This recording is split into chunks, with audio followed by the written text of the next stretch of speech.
Olá pessoal, graça e paz. Nosso primeiro vídeo do mês de maio, né? E hoje é um vídeo especial. Hoje vai ser um vídeo de um amigo nosso, um acadêmico de medicina da Universidade Federal, onde ele vai estar falando da anatomia da pelve masculina. Vai ser o vídeo do Thiago. Então, aproveite esse conteúdo e divulgue para todo mundo que você gosta e se preocupa. E nos ajude a bater a nossa meta de 850 inscritos até o final do mês de maio, tá? Faltavam 31 ou 29 inscritos, né? Então a gente conta com a sua ajuda, com a sua força aí, tá bom? Um forte abraço a todos e até amanhã. Fica na paz. Oi. Boa noite, pessoal. Sou o Thiago. Hoje a gente termina as nossas aulas, essas mini aulas de anatomia, do nosso curso de anatomia, terminando com a anatomia pélvica masculina. A gente já teve a parte de anatomia pélvica feminina, e os termos, eles são muito correlatos, né? As estruturas são muito semelhantes. Então, o que eu vou trazer aqui para vocês hoje tópicos importantes de diferença entre as duas estruturas, algumas relações importantes em relação à irrigação, que muda da pelve masculina para a feminina, que muda de outras estruturas ósseas, que eu acho que é o que é mais importante. E aí, para não ficar muito repetitivo, eu dei uma sintetizada, né, porque o Renan já deu a aula da pelve feminina, só que algumas coisas, né, não vai ter como não falar, então pode ser que fique um pouco repetitivo com a aula que o Renan deu, mas eu acho que não vai ter problema, porque são pontos fundamentais para a gente entender a estrutura anatômica da pelve masculina. Então, começando, as principais referências que eu trouxe para a aula de hoje é o Atlas de Anatomia, do Netter, na 4ª edição, é a edição mais recente que está disponível na biblioteca, e também o Anatomia Orientada para a Clínica, do Moore, é a 9ª edição, que também acho que é a mais recente que está disponível na biblioteca. E aí a gente começa com alguns conceitos introdutórios à pelve, alguns tópicos gerais. A pelve, ela é a porção do tronco que ela vai ficar póstero inferior à cavidade abdominal. Na próxima imagem eu vou explicar isso um pouco melhor, e vocês vão ver que realmente a pelve se localiza póstero inferiormente. E como está descrito aqui, né, a pelve, ela é uma cavidade, e ela é muito semelhante a uma bacia, tanto é que popularmente ele é conhecido com esse termo, né, como bacia. Então, ela é uma estrutura afunilada, né, então a gente tem as asas ilíacas dos ilíacos superiores, e embaixo, o isquio e o pubis, eles dão uma funilada na estrutura cavitária. Ela é a porção inferior da cavidade abdominopélvica, ela vai comportar algumas estruturas anatômicas, alguns órgãos que são importantes. Então, a gente tem, superiormente, a cavidade abdominal inferior, e abaixo dela a cavidade abdominopélvica, né? E aí é uma região muito importante, porque ela transiciona o tronco com os membros inferiores.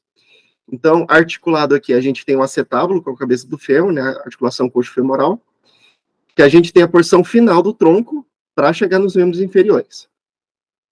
A pelve, ela vai ser circundada pelo cíngulo dos membros inferiores. Cíngulo nada mais é que um termo que rememora aquela cordinha que os sacerdotes antigamente eles colocavam na cintura para ajustar a vestimenta deles, né?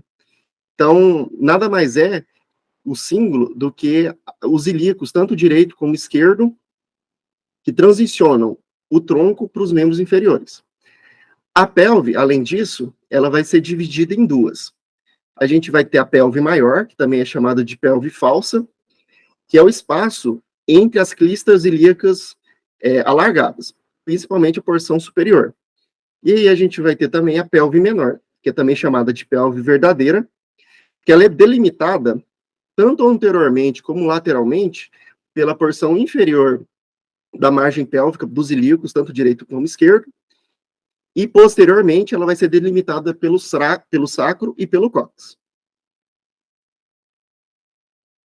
Como eu estava comentando, né, é uma estrutura que ela vai comportar, e assim como a caixa torácica, ela tem a função de proteger alguns órgãos que são importantes para o organismo. Principalmente as porções terminais do trato gastrointestinal, Pode ser até que ela comporte algumas porções de intestino delgado, mas também de sistema urinário e sistema reprodutor, principalmente. Então, em relação aos órgãos genitais, a gente tem no sistema genital masculino a porção final do corpo do pênis e também da raiz do pênis, do gastrointestinal, principalmente a porção final do intestino grosso, no reto, e aí de sistema reprodutor, ela vai comportar também a próstata, vai comportar as glândulas seminíferas, as bulbouretrais, e do sistema urinário, principalmente a bexiga, mas também os ureteres, a uretra. E aí, a gente tem que a porção externa, que encobre, que envolve a parede abdominal anterolateral inferior, margeia a porção anterior da pelve. Ou seja, os músculos que compõem a parede abdominal, o reto abdominal, o transverso, nas suas porções inferiores, eles vão margear anteriormente, de forma externa, a pelve. Na porção posterior, a gente tem as regiões glúteas, que vão também ser pontos de delimitação, e inferiormente a gente tem as estruturas do períneo, principalmente a musculatura do diafragma pélvico, que a gente vai conversar mais à frente. Então, essa aqui é uma imagem muito interessante do Moore, em que a gente tem aqui de laranja a cavidade abdominal, e aí a gente tem de verde, nesses dois tons de verde, a cavidade pélvica. E aí a gente tem essas duas divisões funcionais e estruturais, que é a cavidade pélvica falsa, né, ou maior, que é esse verde mais claro, e a cavidade pélvica menor, ou verdadeira, né, que é esse verde mais escuro. Então, nesse corte mediano aqui, dá para ver que a gente tem algumas estruturas muito importantes, algumas estruturas anatômicas, que vão fazer essas delimitações. Como, por exemplo, anteriormente, a gente tem a sínfise púbica, que é a articulação cartilaginosa que vai ligar os dois ilíacos. Inferiormente, a gente tem os ossos, a musculatura, perdão, do diafragma pélvico, que é outro importante marco anatômico de delimitação. E posteriormente, a gente tem o sacro e o cóccix, que vão delimitar a porção posterior, principalmente da pelve verdadeira.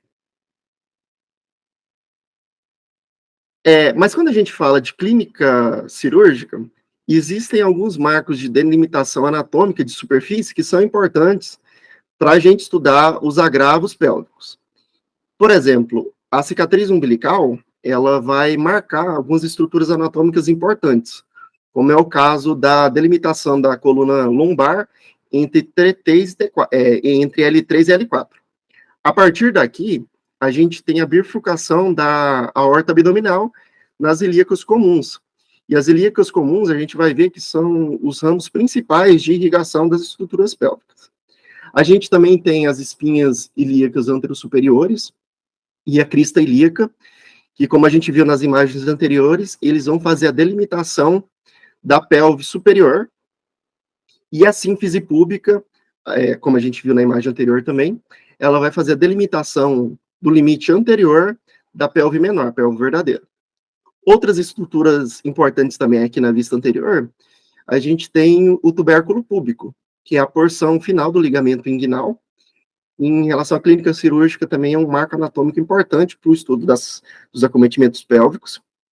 E na vista posterior, a gente também tem a crista ilíaca e a gente tem as delimitações do sacro, que são marcos anatômicos também muito importantes. Então, agora a gente começa a estudar a estrutura pélvica com base nas estruturas ósseas. Então, a estrutura pélvica é um ponto de fixação, como a gente já viu, muito importante entre o tronco e os membros inferiores.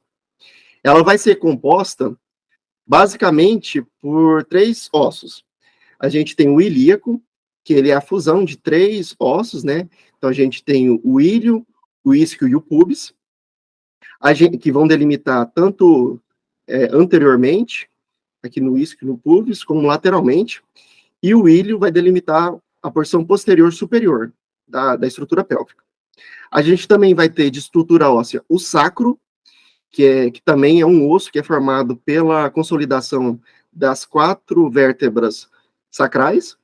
E, por fim, a gente tem o cóccix, que também é uma ossificação do resquício da cauda embrionária, do embrião. E aí, esses ossos, eles articulam-se entre si. Então, a gente tem, anteriormente, a sínfise púbica, que articula os dois ilíacos, direito e esquerdo.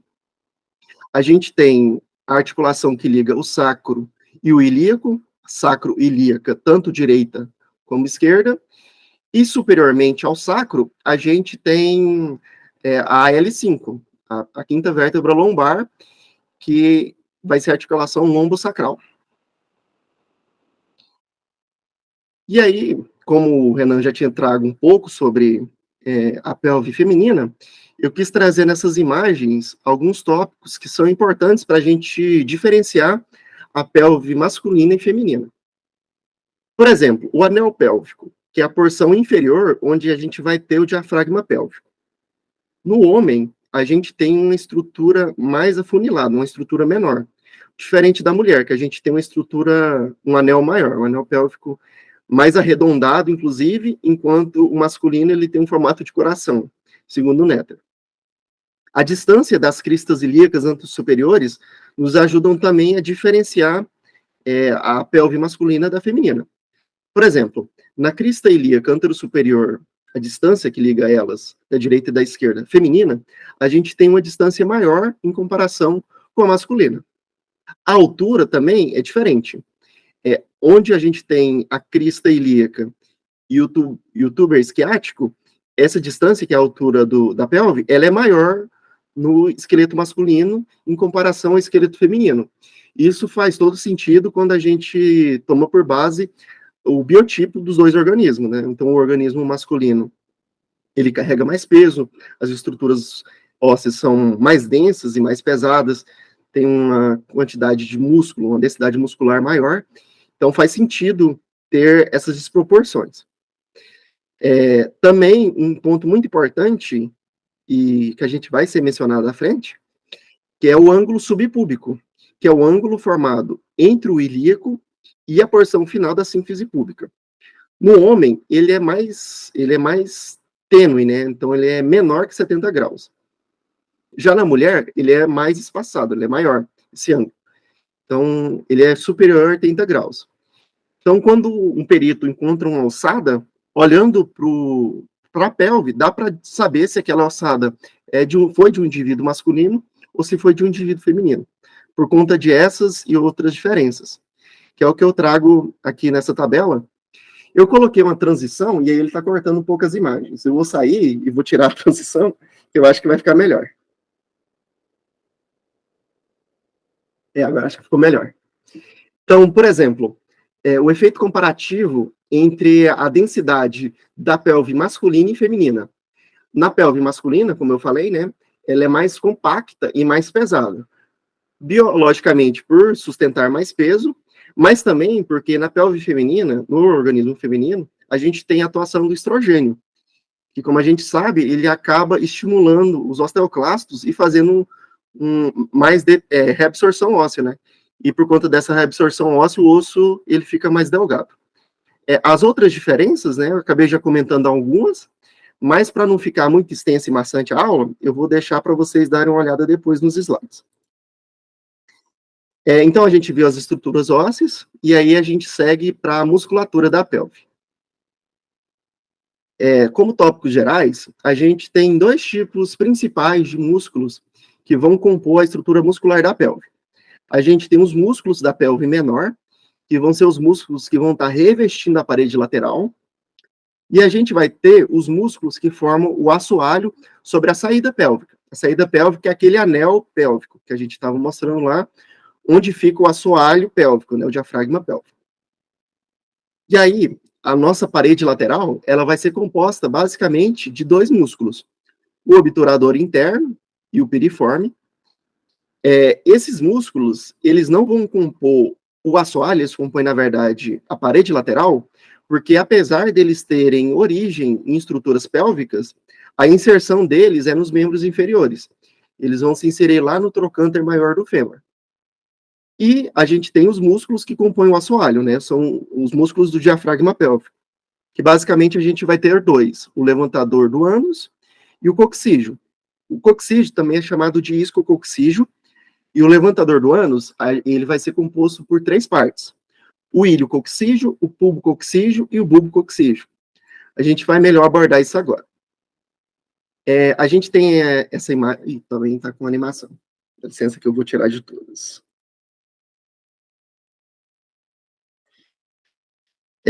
Essa pelve aqui, a gente tem uma visão superior, né? Só que vocês podem ver que é uma pelve feminina. Só que, como eu falei, né, as estruturas anatômicas da pelve masculina e feminina, elas são muito homólogas. E nos materiais que eu consultei, eu só achei a referência ilustrativa da pelve feminina. Então, a gente está abordando ela, mas não faz diferença trazendo para a pelve masculina. Então, a gente tem alguns marcos de orientação. Então, a gente tem a síntese pública aqui. Então, a gente sabe que essa face, essa vista aqui, essa vista superior, aqui a gente tem a posição superior, que é a anterior. E aqui a gente tem a coluna vertebral, onde a gente sabe que aqui é a porção posterior do indivíduo. E aí a gente vai ter os dois músculos que compõem a pelve menor, que são os músculos da parede. É o piriforme, que ele tem origem aqui de S2 a S4, que é a origem sacral, e ele vai ter inserção lá no trocânter maior do fêmur. A gente tem o outro músculo aqui, é o obturador interno, que ele vai cobrir o forame do obturador, que é aquela estrutura óssea do ilíaco.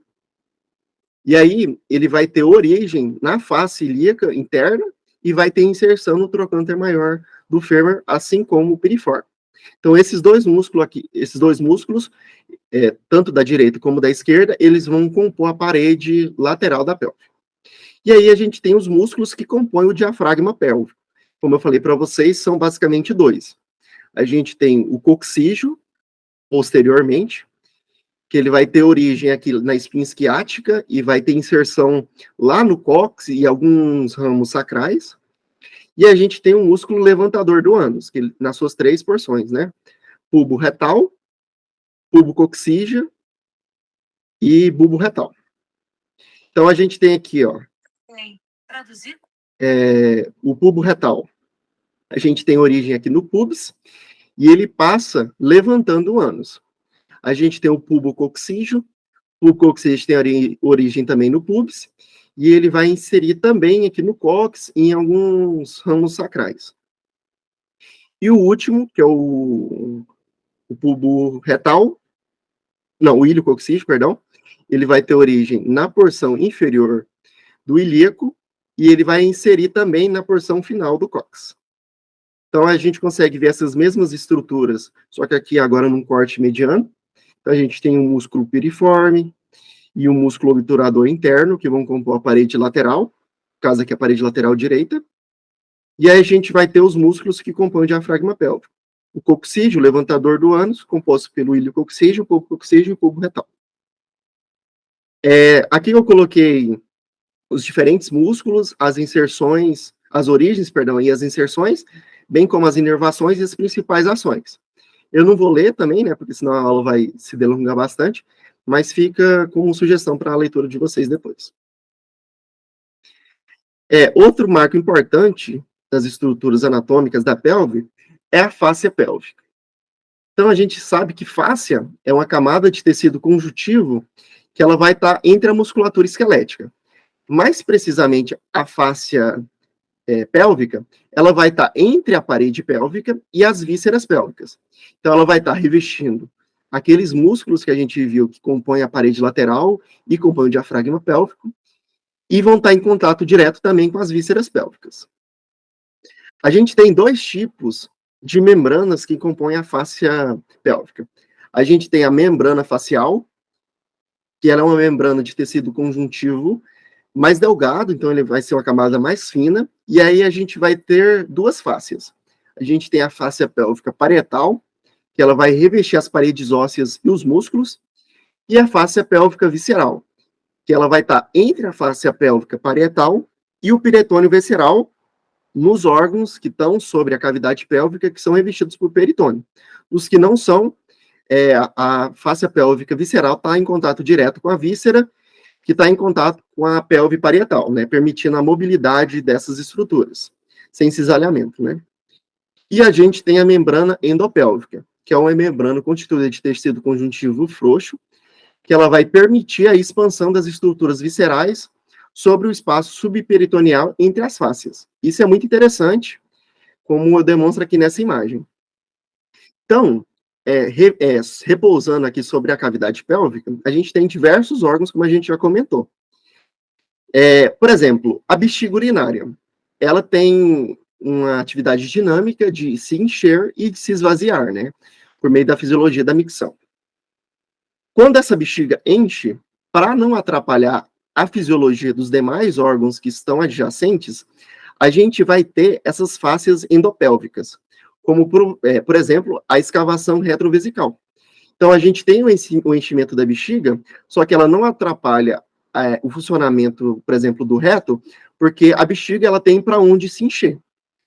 Também a gente tem outra aqui, face endopélvica, que é a face retoprostática, que está entre a próstata e o reto. Então, quando o bolo fecal ele chega aqui e comprime o reto, a gente não tem alteração da fisiologia da próstata, porque existe um espaço, que é a face retoprostática, que a gente pode ter o deslocamento dessa estrutura anatômica. Como essas estruturas anatômicas elas são dinâmicas, é muito importante que essas estruturas existam para não ter influência de um sistema sobre o outro, que é muito interessante. Seguindo para o suprimento sanguíneo, né, o aporte sanguíneo, a gente tem, como eu já comentei lá naquela parte da análise externa da semiologia clínico-cirúrgica, a gente tem que a irrigação das estruturas pélvicas, ela vai acontecer basicamente pela artéria ilíaca interna. Então, a gente tem descendo, né, a aorta abdominal, na altura da L3, L4, ela vai bifurcar nas ilíacas comuns, e essas ilíacas comuns, elas vão se dividir também, tanto na direita como na esquerda, em ilíacas internas e externas. Os ramos internos são muito importantes para o suprimento das estruturas pélvicas, mas também da região do períneo, região glútea e a região média da coxa. Então, estrutura de irrigação muito importante. Então, eu trouxe aqui a imagem da... Deixa eu tirar a animação, que fica melhor de ler o nome das estruturas. Então, a gente tem aqui a aorta abdominal, está se bifurcando aqui na ilíaca comum, aí a ilíaca comum, aqui no caso na direita, ela está se bifurcando na interna e externa.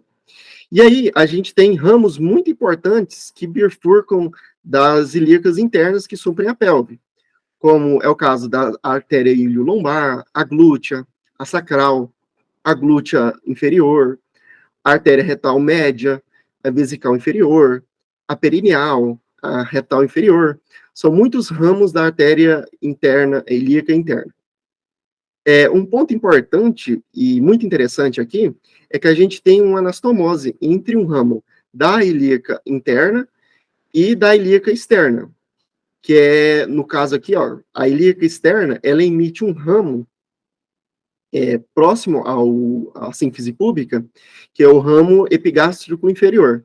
E esse ramo epigástrico inferior, ele vai emitir o ramo do obturatório da artéria inferior. E ele vai se anastomosear com a artéria obturatória, que vai suprir as demandas aqui dessa região, como do músculo obturador interno. Então, apesar de a maioria da irrigação da pelve ocorrer pela artéria ilíaca interna, existe essa anastomose que acaba compensando, né, a irrigação com a artéria ilíaca externa. Partindo para a inervação, que é o último tópico que eu trouxe para abordar a pelve masculina, a gente tem que ela tem uma divisão somática, né, do sistema nervoso periférico, e aí a gente vai ter dois plexos principais que vão estar inervando a pelve, que é o plexo sacral e o plexo coxígeo. Apesar do plexo coxígeo ser citado, né, o mais importante é o plexo sacral, principalmente de L4 até S4. E aí, além dos músculos do diafragma pélvico, eles vão inervar também os músculos glúteos, várias porções dos músculos dos membros inferiores, também os obturadores internos. Não faz parte da irrigação da pelve, mas eu trouxe aqui como curiosidade, a irrigação do períneo e também da musculatura lisa dessas estruturas. No períneo, a gente tem a inervação principal do nervo pudendo, principalmente das suas raízes de S2 até S4, e da musculatura lisa, a gente vai ter os nervos esplâncnicos.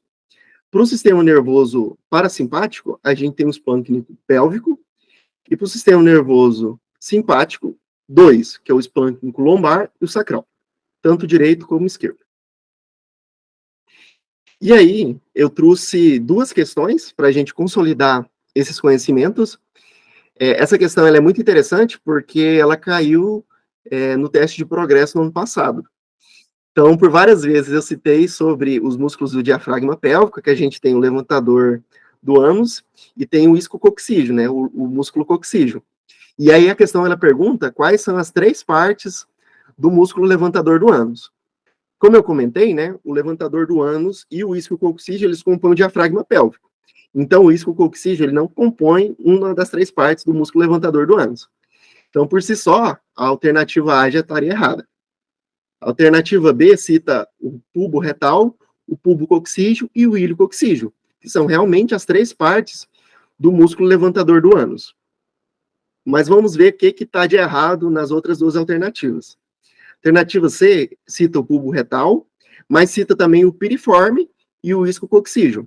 O isquiococcígeo é o outro músculo do diafragma pélvico, e o piriforme compõe a porção do revestimento lateral da pelve, não compõe o músculo levantador do ânus.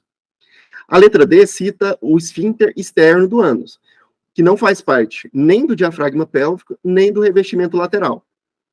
Cita o bulbo retal, que realmente faz parte do músculo levantador do ânus, mas cita o obturador interno. E como a gente viu na aula, o obturador interno, ele faz parte da porção do revestimento lateral da pelve. Então, realmente, a alternativa correta é a letra B. E, por fim, como o foco da aula foi em diferenciar as estruturas da pelve feminina da masculina, eu trouxe essa questão que realmente cobra isso, né? Qual a diferença entre a pelve feminina e a masculina? A primeira alternativa diz que o ângulo subpúbico, ou seja, o ângulo abaixo da sínfise púbica, que faz o ângulo com o ilíaco direito e o ilíaco esquerdo, é maior nas mulheres. E a gente viu que realmente é isso, né? O ângulo subpúbico ele é maior nas mulheres. Tem mais de 80 graus nas mulheres e menos de 70 nos homens. Isso acontece principalmente pela fisiologia reprodutiva da mulher. A sínfise púbica é uma articulação cartilaginosa que ela tem que ser recrutada, sua mobilidade, durante o parto natural. Então, o ângulo subpúbico ser maior nas mulheres, a gente exige menos força sobre a sínfise púbica para ter o deslocamento dos ilíacos, que faz todo sentido. A letra B diz que o acetábulo nas mulheres ela é maior do que nos homens, o que não é verdade. Como a gente falou, né, o organismo masculino ele tem estruturas mais densas e mais pesadas do que da mulher. Então, o acetábulo particular com a cabeça do fêmur, na articulação coxo-femoral, ele tem que ser maior nos homens. Alguém levantou a mão? Foi eu sem querer, Thiago. Ah, não, tranquilo. E a alternativa C diz que o ângulo subpúbico é maior nos homens. Na verdade, é menor, né? Então, ele é maior nas mulheres. E a alternativa D diz que não é possível diferenciar as duas pelvis, o que é totalmente correto. Porque existem diversas características anatômicas que diferenciam as duas pelvis. Então, realmente a alternativa A. E foi o que eu trouxe para hoje, né? Como eu comentei, acho que algumas pessoas não estavam no começo da aula, o Renan já tinha trago, né, a aula da pelve feminina, e eu quis trazer um complemento, só trazendo algumas